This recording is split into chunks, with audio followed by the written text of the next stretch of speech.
Paz e graça para você ligado na Rede Internacional de Televisão.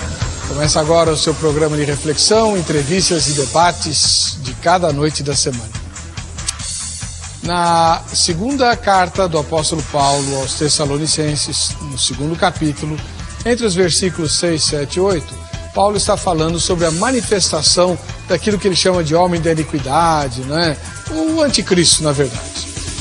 E ele diz que há alguém ou algo que, por enquanto, impede a manifestação desse anticristo. O que seria esse algo ou esse alguém que mantém até a hora apropriada a manifestação do homem da iniquidade sob controle? Há muitas teorias a respeito. E eu gostaria muito de saber como você interpreta esse texto. A maioria esmagadora das pessoas entende que é a igreja mantida pelo Espírito Santo nesse mundo. Quando ela for tirada e o Espírito Santo subir, juntamente com a igreja, aí o anticristo encontrará o caminho livre para a sua manifestação e a implantação do tempo que a gente conhece como tribulação e depois a grande tribulação. Você concorda com essa interpretação ou será que aquele que detém o anticristo não é o Espírito Santo ou não é também a igreja do Senhor Jesus? Seria o quê ou seria quem? Está no ar o Vejam Só.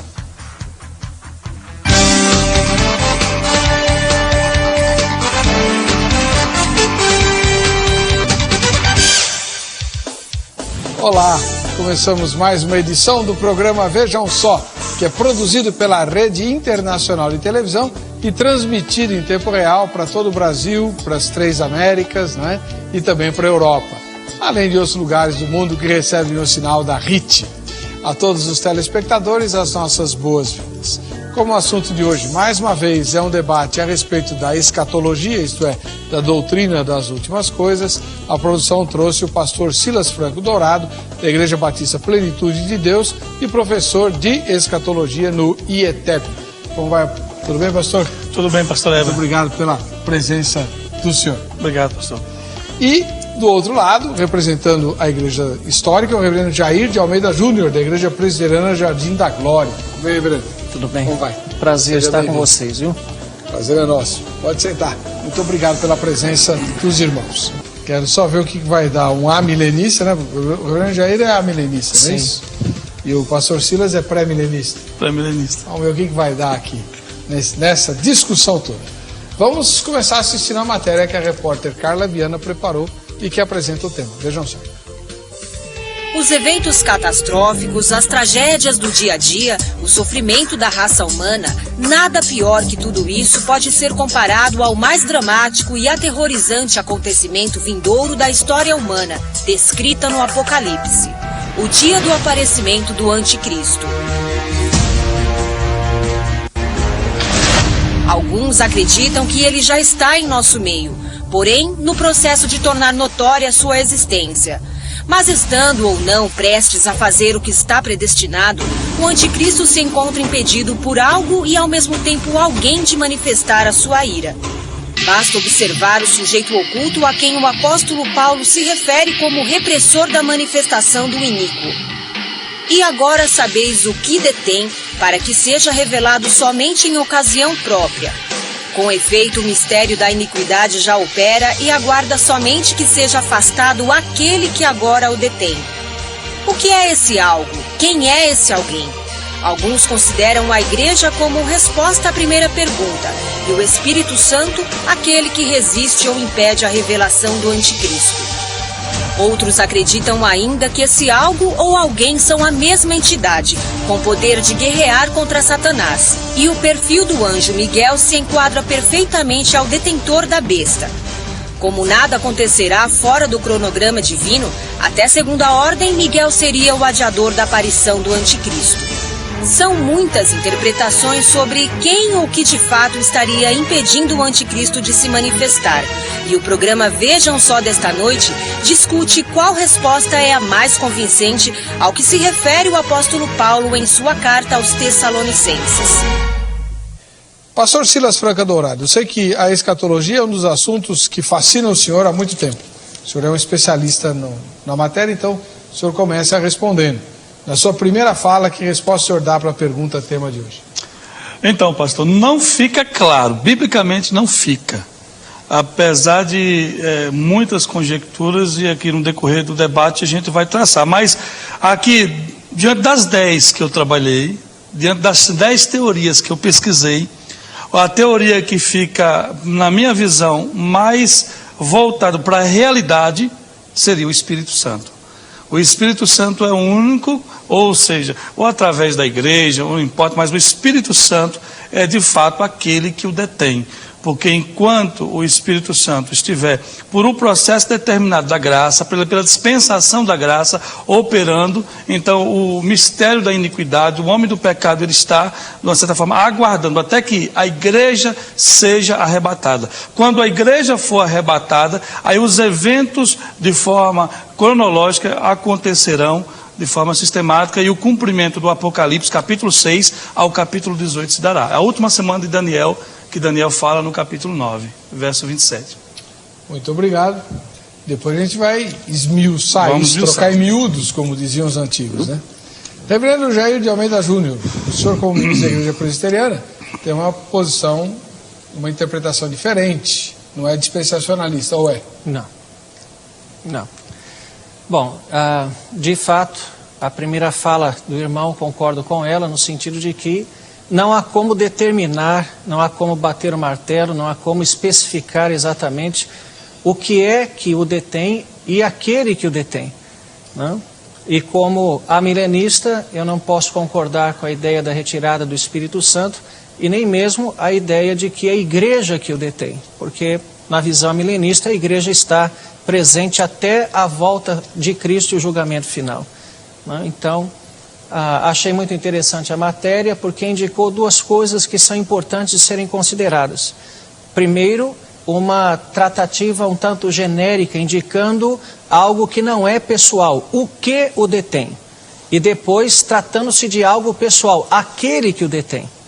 Então, isto parece indicar duas coisas, ou o anticristo, que é o homem da iniquidade, que é a besta que emerge do mar, é alguém que comanda uma instituição ou alguma coisa nesse sentido, que seria então aquilo que detém o aparecimento do anticristo.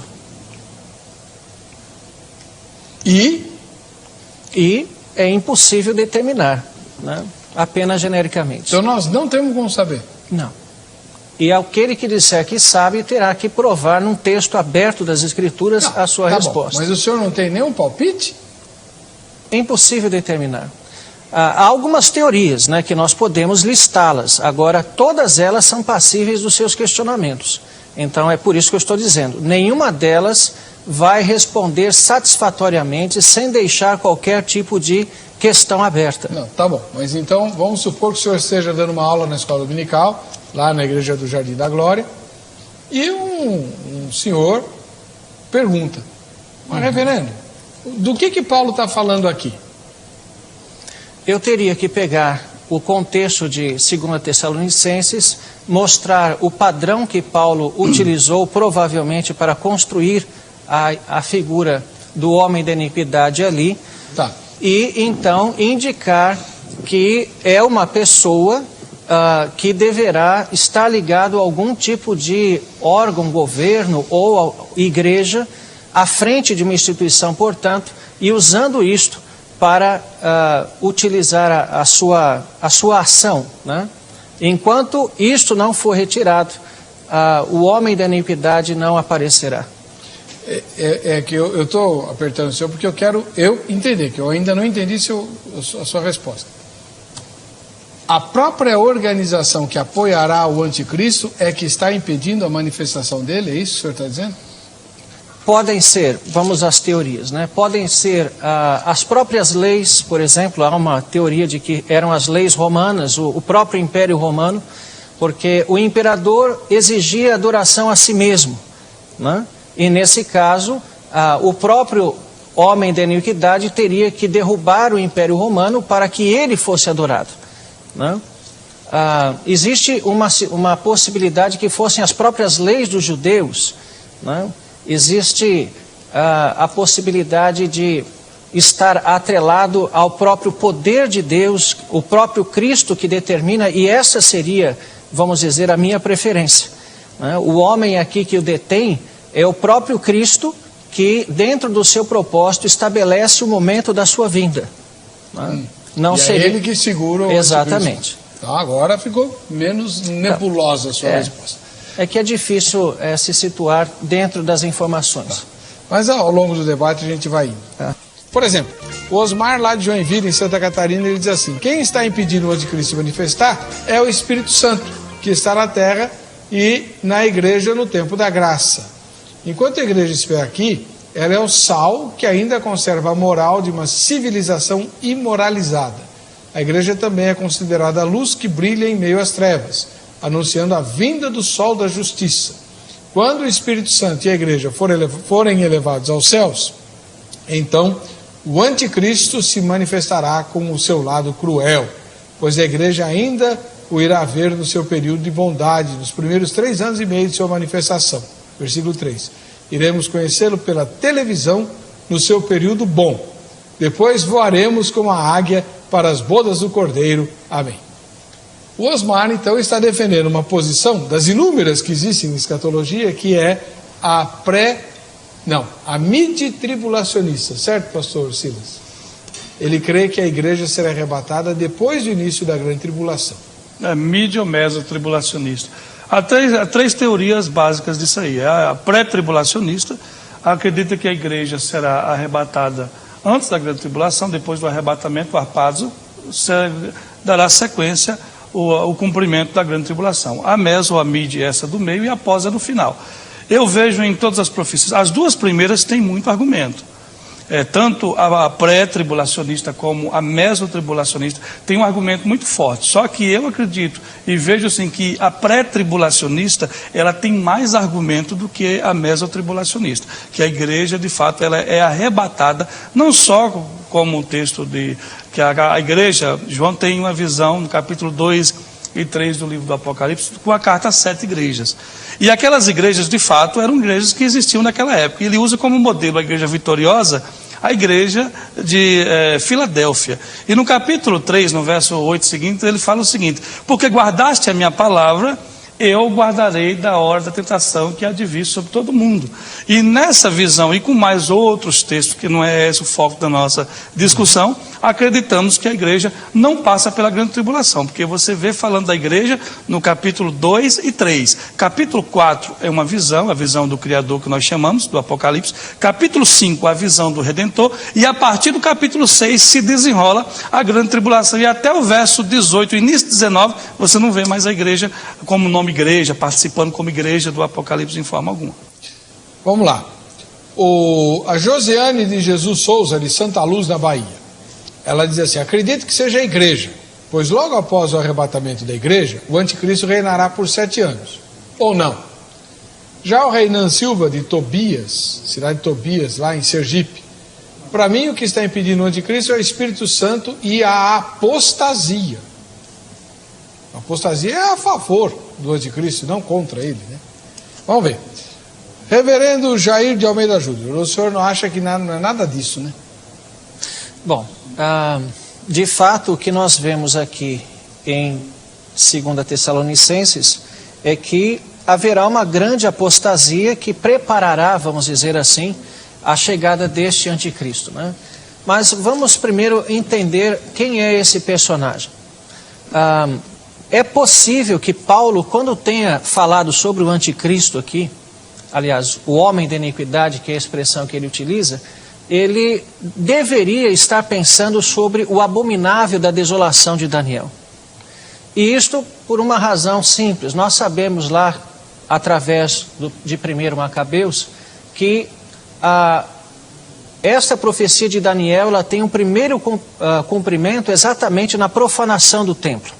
Quando Antíoco Epifânio porque ele acreditava ser a manifestação de Zeus, ele não apenas mandou sacrificar a porca lá no templo de Jerusalém, como ele também quis colocar um altar de Zeus dentro do templo de Jerusalém. E isto foi, de fato, o abominável da desolação.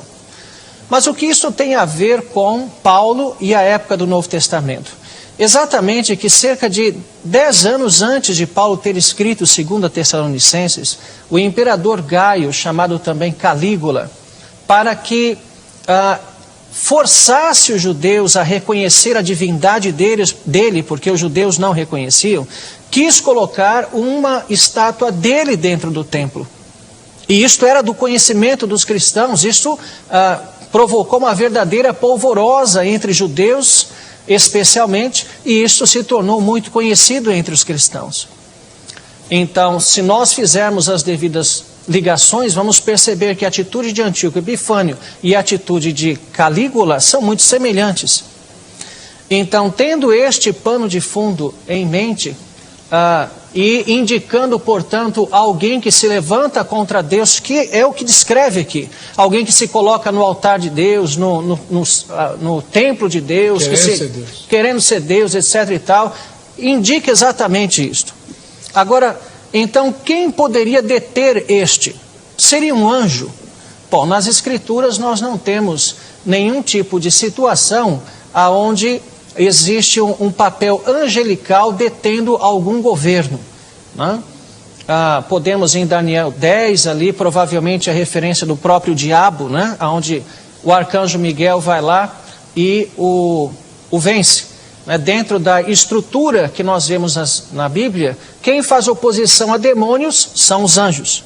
Quem faz oposição ao diabo é o arcanjo Miguel. E quem faz oposição a Deus, ninguém. E exatamente este, o rumo que nós devemos tomar, né?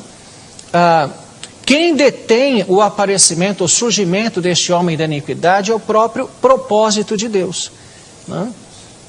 Fazendo com que no devido tempo, como ele anuncia em Apocalipse, haja então períodos de tribulação, não apenas um, mas este do surgimento do anticristo será uma tribulação que não se comparará às demais, né? E que deverá ser na iminência da volta de Cristo. A Adriana Santos Dias Cordeiro, lá de São Gonçalo, Rio de Janeiro, concorda com o senhor. O texto é bem claro. Aí também não concordo com você, né, Adriana? Bem claro não, né? Deus, o Senhor, que está impedindo o anticristo de agir. O texto pode até estar falando de Deus aqui, mas que não é claro, não é não, né? Bom, o que o pastor Silas Franca pensa disso? A Adriana e o marido dela, ou o irmão, né, que é o Adailton Cordeiro, da mesma cidade. O texto relata bem claro, Deus que está impedindo o anticristo de agir. Então, pastor, o texto é bem claro? Não é bem claro, porque há, pelo menos aqui que eu identifiquei, 10 teorias que falam possíveis colocações em relação a isso. Poderia ser Deus? Até poderia, porque há um só Deus, há uma só divindade, mas em 3 manifestações diferentes. E no processo da igreja, quem opera é o Consolador, é aquele que Jesus falou, eu vou voltar para o Pai e enviarei o outro Consolador. Na verdade, na enquete, nós temos 4 possibilidades, que eu não vejo como 4, eu vejo como 2 apenas. Eu vejo de um lado a igreja, Deus e o Espírito Santo. E do outro eu vejo nenhuma das respostas. Porque Deus opera através do Espírito Santo na igreja. Então elas estão interligadas, não tem jeito. Agora, no Novo Testamento, poderia ser a igreja. A igreja é o templo do Espírito. Então, necessariamente, quem opera e por que opera? Pelo poder do Espírito e não pelo poder nosso, que Jesus falou, sem mim nada podeis fazer. Então, necessariamente, o Espírito Santo é quem mais se ajusta ao Novo Testamento e à manifestação disso. Quando nós observamos esses textos, aparentemente o pessoal de Tessalônica sabia quem Paulo estava falando. Claro. Porque Paulo fala no verso 5, ele fala assim, não vos turbei de que estas coisas vos dizia enquanto ainda estava convosco. Então, na mente dos tessalonicenses, havia apenas a personificação do que seria. Sim. Mas quando nós analisamos o verso de número 6 e o verso 7, que diz, vós sabeis o que o detém, artigo neutro, artigo definido neutro do grego. E quando nós chegamos no verso 7, porque já o mistério da injustiça opera, aqui nós temos um artigo definido masculino. E quando estudamos a questão do Espírito Santo e a manifestação, nós temos pelo menos, pastor, vários e vários textos que mostram que a palavra Espírito na língua grega pode ser levada como neutro e como masculino. E aí já é uma questão um pouquinho mais profunda. Poderia ser outra coisa? Até poderia, mas de todas as teorias estudadas, eu vejo que aquele que o detém se ajusta muito bem com a manifestação do Espírito como consolador, como aquele que haveria de instruir, como a dispensação da graça. Então nós sabemos que a tipologia de Isaac, Rebeca, Eleazar, Abraão, que é uma tipologia do Antigo Testamento, que Eleazar traz a noiva para Isaac, que é um símbolo da igreja, a noiva que é um símbolo de Cristo, a noiva é Rebeca e Eleazar é um símbolo do Espírito. Então nós entendemos que o Espírito Santo no arrebatamento, mediante o apazo, ele leva a igreja para Cristo, mas ele é onipresente, ele não deixa de operar. Ele leva no sentido de igreja, a manifestação já não ocorrerá mais, porque a igreja for arrebatada, mas o Espírito Santo continua operando, até porque ele é onipresente, ele continua operando em todo o desenrolar da grande tribulação. Rita Linhares, ela mora em Catolé do Rocha, na Paraíba. Graça e paz a todos. Eu acredito que seja Deus, pois ele sabe de tudo e tem poder para tudo. Aí também é fácil. Bom. Que Deus sabe de tudo e tem poder para tudo, óbvio, Rita. Mas a pergunta é: Deus opera através de quem? Bom, o Flávio Henrique Gomes da Silva, de Maceió, em Alagoas. Está escrito no livro do Apocalipse, capítulo 20, versos 1 e 2. Eu vi descer do céu um anjo que tinha a chave do abismo e uma grande cadeia na sua mão. Ele prendeu o dragão, a antiga serpente, que é o diabo, Satanás, e o prendeu por 1000 anos. Penso que se um anjo pode prender Satanás por 1000 anos, logo um anjo também pode estar impedindo a manifestação do anticristo. Pois se o Espírito Santo fosse retirado, como iriam ser convencidas as pessoas durante a grande tribulação a respeito de Jesus Cristo? Acabei de responder. E de se manterem fiéis a Deus, se não por meio do Espírito Santo? Bom, então, a questão da ausência da presença do Espírito está resolvida. Mas o senhor falou que não pode ser anjo? Sim. Mas o anjo vai prender o diabo. Sim. Agora, nós não vemos exemplos nas Escrituras de observarmos anjos detendo homens, né?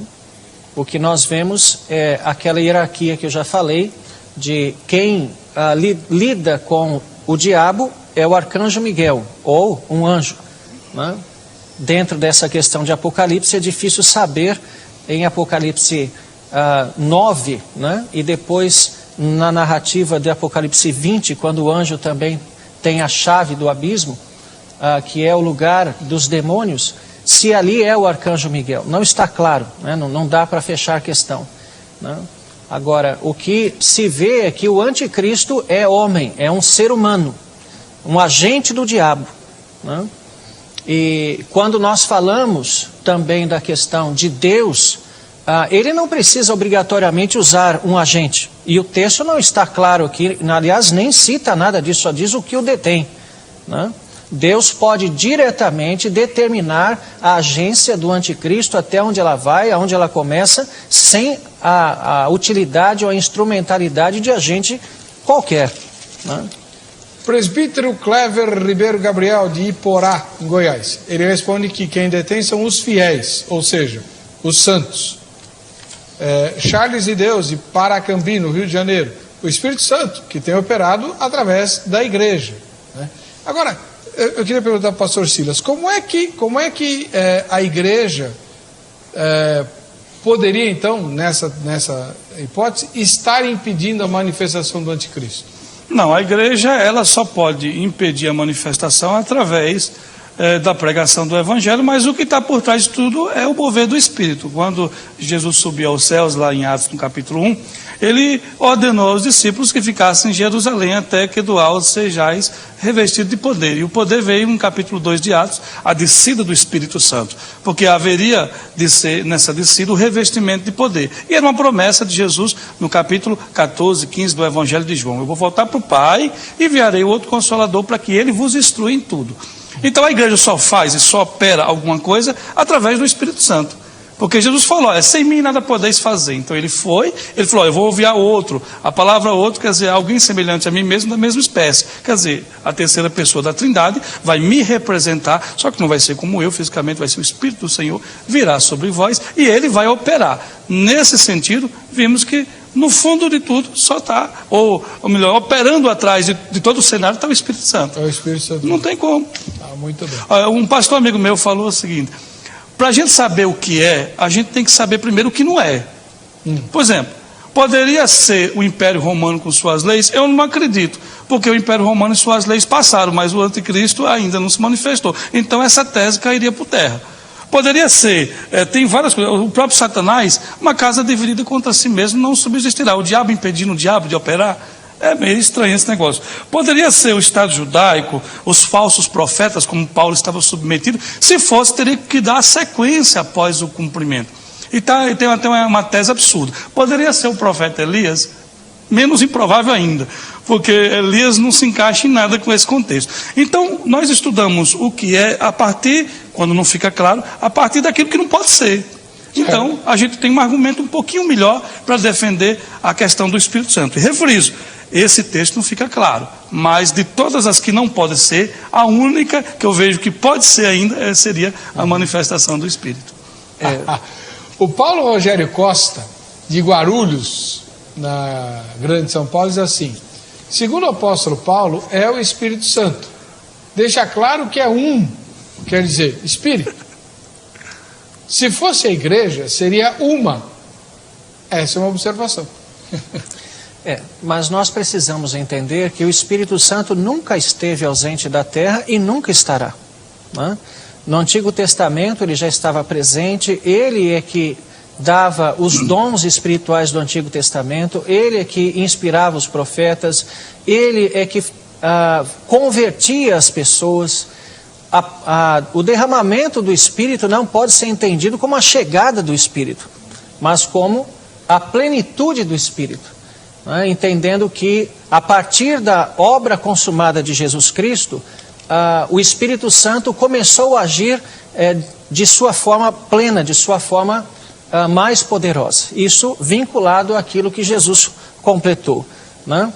E falando-se da retirada da igreja, se fosse isso, implicaria também em um tempo onde não haveria pregação do Evangelho, o que parece não corresponder com o que nós conhecemos nas Escrituras. O Evangelho será pregado até o fim, é o que diz as Escrituras. Sempre haverá igreja, sempre haverá crentes que proclamarão o Evangelho, um remanescente fiel que seja, mas haverá pregação do Evangelho. Então o Espírito não pode ser retirado, ele é onipresente e ele está operando no meio do seu povo. E tirar a igreja implicaria também no silêncio da palavra de Deus, e é uma coisa que, biblicamente falando, é difícil de defender. Aliás, não há texto que fale da retirada do Espírito Santo, né? Muito menos de que o Evangelho será também silenciado de alguma forma.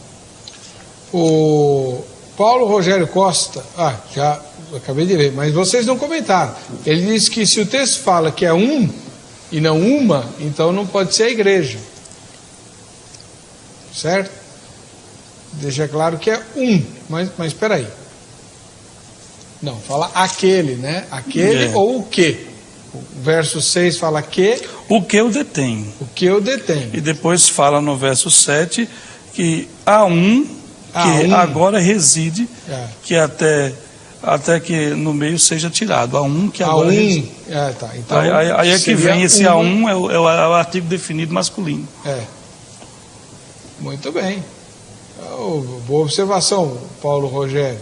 Só não sei se igreja em grego é masculino ou feminino. O senhor sabe? É feminino. É feminino? Eclésia é feminino. Reeclesia. Antônio Carlos, Feira de Santana, Bahia. Quem está impedindo a manifestação é o poder de Deus, através do Espírito Santo que está na terra, agindo e controlando o poder das trevas. Quando a igreja for arrebatada, o Espírito Santo também subirá com a igreja. Por que tem gente que é dispensacionalista igual ao senhor e crê que o Espírito Santo vai junto com a igreja e o senhor crê diferente? O Espírito Santo, pastor, ele na onipresença, ele não vai e deixa de existir. Isso talvez os irmãos são limitados para pensar dessa forma. É a mesma coisa dizer que Deus está no seu trono e só lá ele opera. Então há uma impossibilidade aqui. O que nós vemos, e talvez o pastor... Hebreus capítulo 13, verso 8, fala que Jesus Cristo é o mesmo ontem, hoje e eternamente. Olha, se Jesus Cristo é o mesmo ontem, hoje e eternamente, ele se manifestou da mesma forma no Antigo Testamento do que no Novo? Não. Há dispensação. Eu sou dispensacionalista. Há 7 dispensações. Em cada dispensação, você vê Jesus, que é o mesmo ontem, hoje e eternamente, trabalhado de modo diferente. Em cada dispensação. E na dispensação da graça, não quer dizer que na dispensação da lei o Espírito Santo não operou. Mas você percebe que é uma questão um pouco diferente. Ezequiel fala, eu fiquei a tarde toda perto do rio Quebar com a boca aberta, e o Espírito veio sobre mim. Ezequiel 37 fala, veio o Espírito do Senhor sobre mim. Então o Espírito não estava nele, vinha sobre ele. Era uma manifestação diferente. No Novo Testamento houve a descida, é bíblico, está em Atos capítulo 2, houve a descida do Espírito. Quem desce, desce em algum lugar. Uma pessoa só desce do que do alto ele estava. E Jesus falou assim, eu vou, se eu não for, ele não vem. Peraí, então ele estava onde?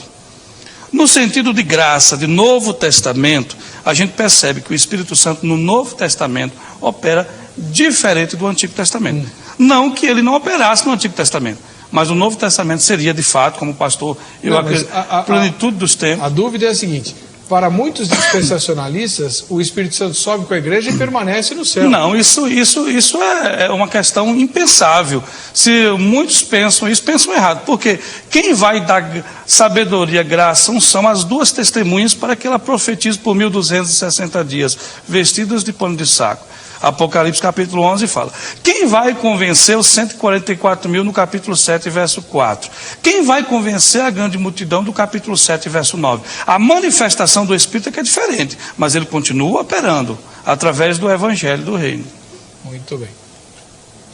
Quanto tempo eu tenho? Jabes Rodrigues, de Fortaleza, no Ceará. Cristo consola os seus, dizendo deixar o Espírito Consolador. Embora tudo esteja sob o olhar de Deus, ele mesmo não interfere naquilo que deixou como lei e palavra. Na pessoa de Cristo, Espírito Santo ou em sua grandeza, é sempre o mesmo Deus. Sobre uma ótica pessoal, nós como igreja permanecemos livres do mal com a presença do Espírito Santo dentro de nós, no caso a igreja. Livres do mal? Nós somos livres do mal? Não. O crente ele pode ser atingido por males, mas dentro de um propósito de Deus específico, né? Então Deus permite que nós sejamos tentados, Deus permite que sejamos oprimidos. O que o crente não pode ser é possuído, porque somos templos do Espírito Santo de Deus, né? Inclusive Jesus podia dizer com muita propriedade a experiência daquilo que ele nos ensina a pedir na oração do Pai Nosso: não nos deixeis cair em tentação, que no grego é literalmente não nos guies à tentação. Porque foi exatamente isto que o Espírito Santo fez com ele. Então, no português, exatamente porque isto é o que nós expressamos quando pedimos não nos guies à tentação. É porque nós não queremos, reconhecendo nossa fraqueza, as nossas limitações. Então, Jesus sabe o que é sofrer, sabe o que estar debaixo de tentação e opressão demoníaca. Então, Deus pode permitir que o mal nos cerque, até aquilo que Paulo chama no dia mau. Há dias maus, dias terríveis, mas Deus está conosco e nos firmando, né? Mas eu também queria apenas explicar outra coisa a respeito do Espírito Santo. Nós temos que ter cuidado para não tentar localizar o Espírito, no sentido geográfico. Aonde é em cima, num planeta redondo que gira? Esta ideia de ir para cima é uma ideia... Mas Jesus subiu. Exato, subiu. E aonde que é em cima?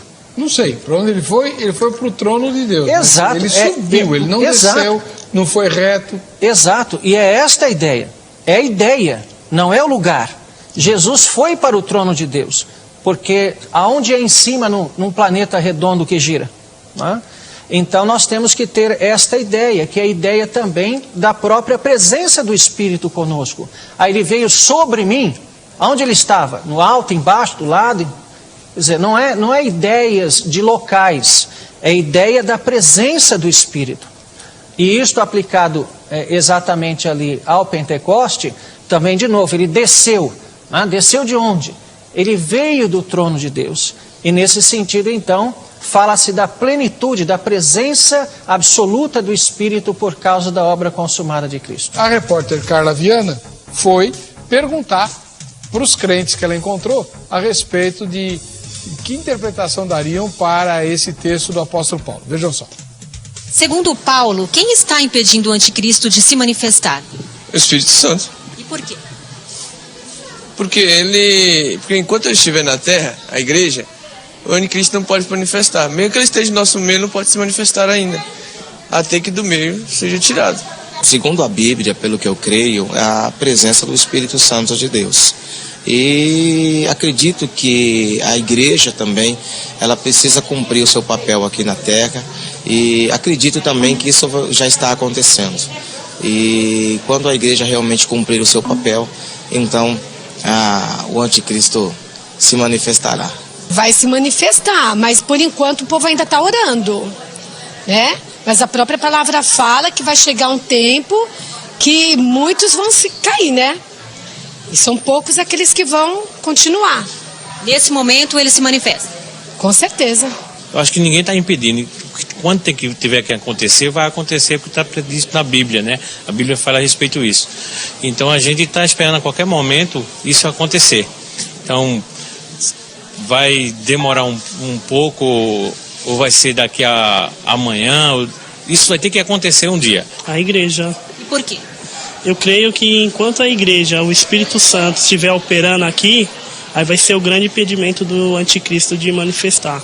Eu creio que no momento é a igreja.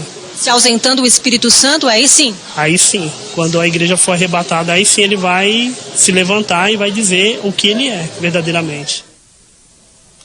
Vamos lá, pastor Silas. O senhor viu aí que eu não inventei nada. A maioria dos que pensam como o irmão, que tem uma simpatia pelo pensamento dispensacionalista, ou mesmo que não seja dispensacionalista, mas que é pré-tribulacionista, entende que o Espírito Santo tem que sair daqui para o anticristo se manifestar. Os dois juntos não dá. O senhor disse que não. Então, pastor, é porque a maioria dos irmãos, infelizmente, não se aprofundam, né, na palavra do Senhor. Quando a gente vê, Deus é organizado, há um cronograma para que esse Deus opere.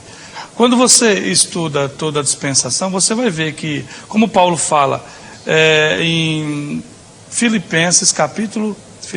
Colossenses capítulo 1, verso 26, que a igreja era um mistério que estava oculto desde a fundação do mundo. Então vejo assim, que Jesus veio para os seus, os judeus. Os seus os desprezaram. Mas todos aqueles que o receberam, deu o poder de serem chamados filhos de Deus. E ali, no dia de Pentecostes, iniciou a igreja. Iniciou só com o judeu, 10 anos depois, entra o primeiro gentio, que foi Cornélio. Ali, da vontade de Deus, a igreja e a manifestação da igreja foi se construindo. Deus tem um cronograma, e isso já dura 2000 anos. E eu vejo assim, para que se cumpre o final e a última semana de Daniel, Deus agora, na visão que eu tenho, pré-tribulacionista, e na visão dispensacionalista, Deus tira a igreja da terra, mas como Deus é onipresente, ele está no trono, mas ao mesmo tempo ele está aqui. Claro. Jesus é onipresente, ele está no trono, mas ao mesmo tempo ele está aqui. O Espírito Santo é onipresente, ele está no trono, mas ao mesmo tempo ele está aqui. E aqui ele opera mais ainda através da dispensação que nós vimos. Então o Espírito Santo encarrega-se de preparar, testificar a igreja, leva a igreja ao encontro do Senhor nos ares, mas ele não deixa de estar aqui, porque ele é onipresente. A gente está limitando o poder de Deus. E aí, como Deus é organizado e o cronômetro de Deus vai se trabalhando, desenrolando no decorrer da história, aí vimos, depois do arrebatamento, a última semana de Daniel. Então veja, Deus, a igreja está impedindo? A igreja impede porque o Espírito Santo está operando através da igreja. Depois que a igreja ser tirada da terra, o Espírito Santo opera de forma diferente e dará cumprimento à última semana de Daniel. E aí sim, o anticristo se manifesta, porque é uma profecia para essa época. Tá. Agora, o irmão lá do Rio de Janeiro, o reverendo Jair, ele diz assim, é o evangelista Marco Antônio Couto, ele é da capital do Rio. Temos que tomar cuidado para não confundir os que se têm feito anticristos, como o apóstolo João menciona, né? E o anticristo. E o anticristo, que há de se manifestar na sua totalidade, conforme diz em 2 Tessalonicenses, texto que nós estamos discutindo, né? Muitos se têm feito como o reverendo falou, muitos se têm feito anticristos, né? E outra coisa, anjo se opõe sim contra o homem. Um anjo matou 185 mil homens. Só não sei onde, o senhor lembra? Já sei. Numa das guerras de Israel Com a Síria. com a Síria. Exato. Isso, mas ali não é oposição, né? Um anjo pode ser usado por Deus nesse sentido. O anjo da morte feriu todos os primogênitos. Exatamente. Então, ele estava simplesmente executando uma ordem de Deus, né? Não é nesse sentido que está sendo colocado. Agora, eu creio que a argumentação que está sendo usada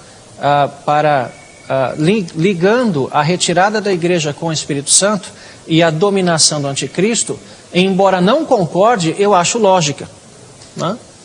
Porque quando nós pensamos que a vitória de Cristo provocou o derramamento do Espírito Santo em sua plenitude, né? E que isto limitou a agência do diabo e por isso que a igreja pode se espalhar por todo o mundo, né? Jesus disse, recebi autoridade no céu e na terra, portanto, ide, porque ele se assenta no trono e derrama o seu Espírito, é sob esta autoridade e pelo Espírito Santo que a igreja avança até os confins do mundo, né? Bom, se a igreja é retirada, né, não há pregação do Evangelho, quem vai pregar o Evangelho se a igreja não está aqui? Né?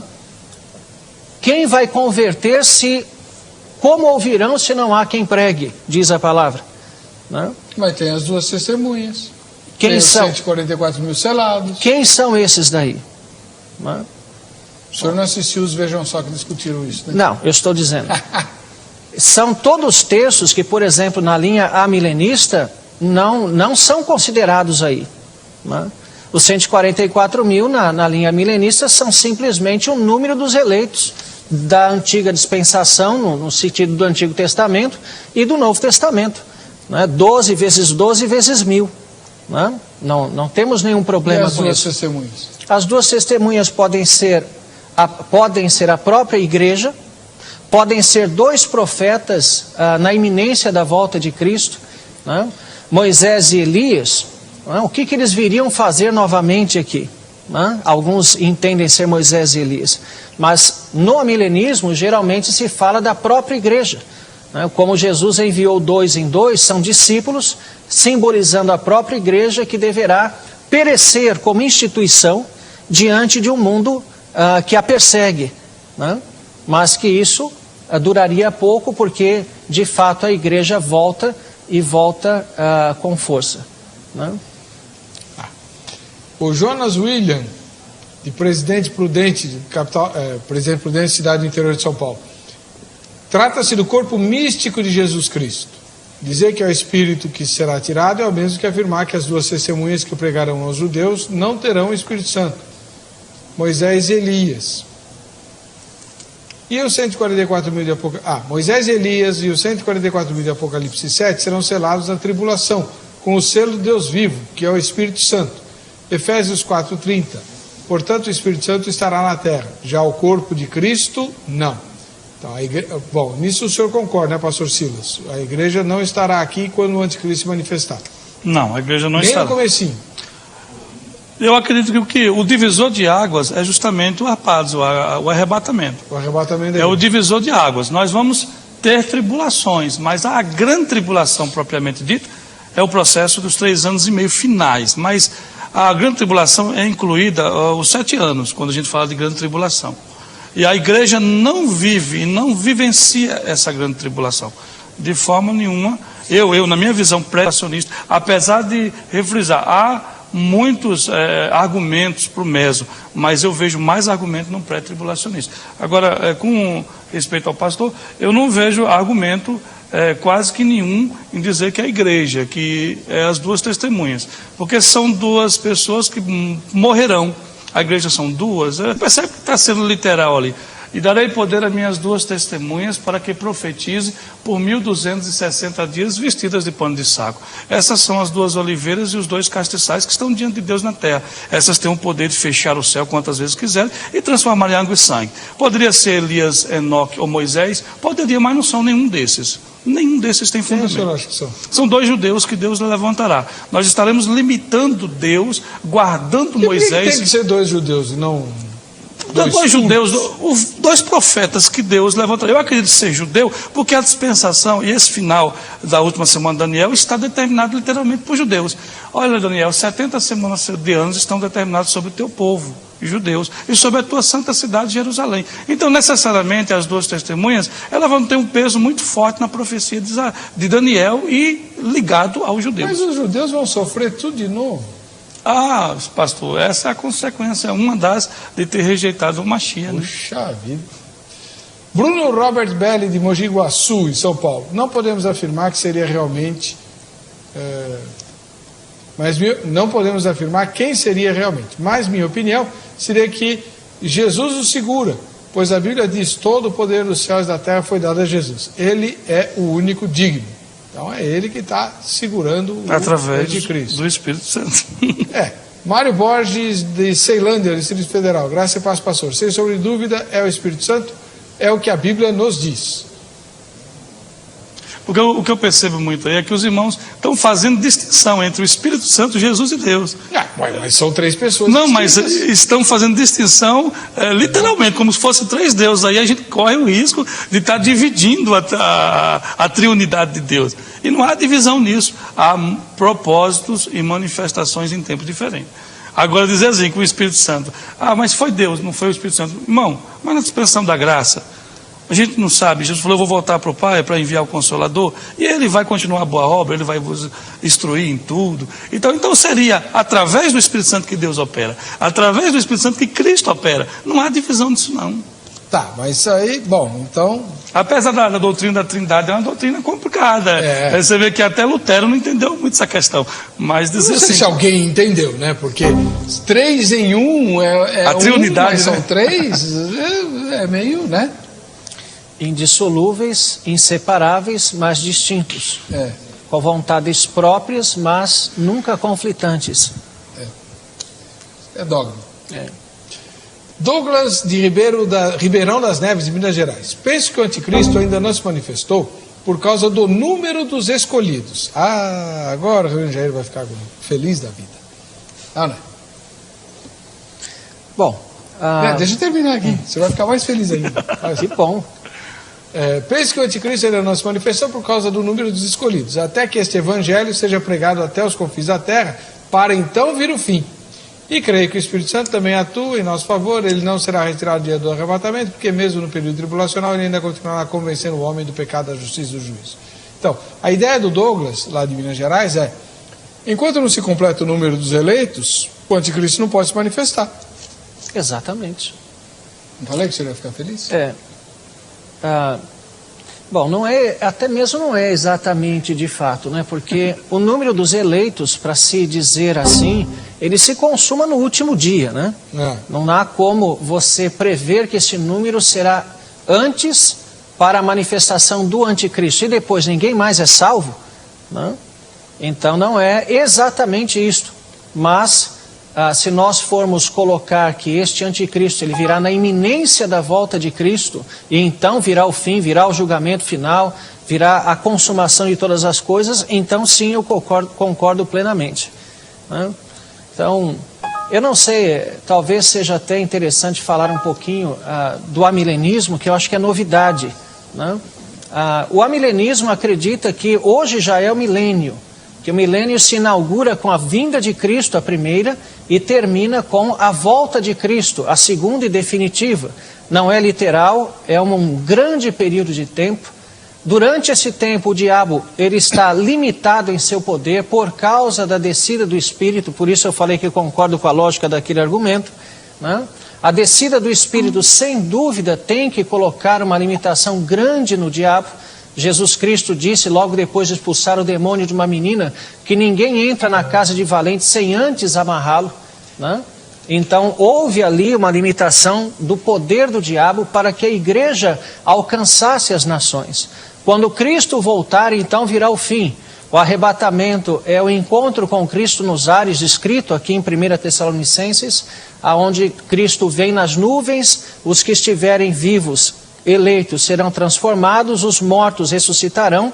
Esses mortos eleitos ressuscitados juntos com os vivos encontram com Cristo nos ares e desce para o estabelecimento do juízo. A grande tribulação, na verdade, acontece durante todo o período da história entre a primeira e a segunda vinda de Cristo, indicando uma realmente pior de todas na iminência da volta de Cristo. Que é a última. Que aí seria o ambiente do anticristo e tudo mais, né? Não há dúvida, reverendo, que o amilenismo tem pontos bastante interessantes, mas tem fragilidades, como dizer que o diabo está preso hoje é complicado. Não. Dá uma voltinha na Cracolândia aí Sim. e fala lá que o diabo está preso. Mas não é preso nesse sentido, ele está limitado. Mas pelo que a gente lê nas profecias a respeito do milênio, o cordeiro vai comer grama junto com o leão. Não, depende da interpretação que se faz, né? Ué, nós vemos Isaías 11. Mas nós vemos aquilo não como milênio, mas como indicação já do estado eterno. Do estado eterno. Eu estou correndo por causa do tempo. A gente vai fazer um debate sobre isso aqui, o senhor veio. Mais um, né, que a gente vive fazendo. Paulo Sérgio Rodrigues, de Santa Bárbara do Oeste, em São Paulo. Ninguém está impedindo, apenas não chegou o tempo dele se manifestar. Ô Paulo, está escrito em 2 versículos que tem alguém ou alguma coisa que segura o anticristo. Como que ninguém está impedindo? Tem que ler o texto lá, irmão. Que diz que está impedindo é a Bíblia. Antônio Paulo Nascimento, capital paulista. Tudo que é contra a palavra de Deus é o anticristo. Ele já está entre nós. E o que o impede e os que impedem a propagação da palavra de Deus. Antônio, não entendi. Elimar de Catu, na Bahia, apostasia que impede, mas já estamos vivendo esses tempos que muito apostatarão da fé. Ué, mas como é que a apostasia vai impedir a manifestação do anticristo se a apostasia é a festa do anticristo? Então, pastor, o que eu percebo é que a maioria dos irmãos estão lendo o texto, mas não estão entendendo o que estão lendo. E por isso fala que a apostasia impede, mas não há fundamento. Mas a apostasia pode impedir a manifestação do anticristo? Na verdade, eu creio que o argumento deles é argumento cronológico. Enquanto esta apostasia não se manifestar em toda a sua plenitude, sua inteireza, então o anticristo não vem. É aliada do anticristo, mas enquanto ela não se completar em sua inteireza, ele não vem. Então é uma questão apenas de um detalhe a ser cumprido, mas que é totalmente pró-anticristo. A falta da apostasia. Completa, exatamente. Como a apostasia ainda não explodiu, então o anticristo não ainda pode não veio, exatamente. Tá certo. Aí agora faz sentido. Agora tá bom. Para você que fica com a gente, que fica com a RIT, a paz e a graça do Senhor Jesus, nos encontraremos no próximo Vejam Só.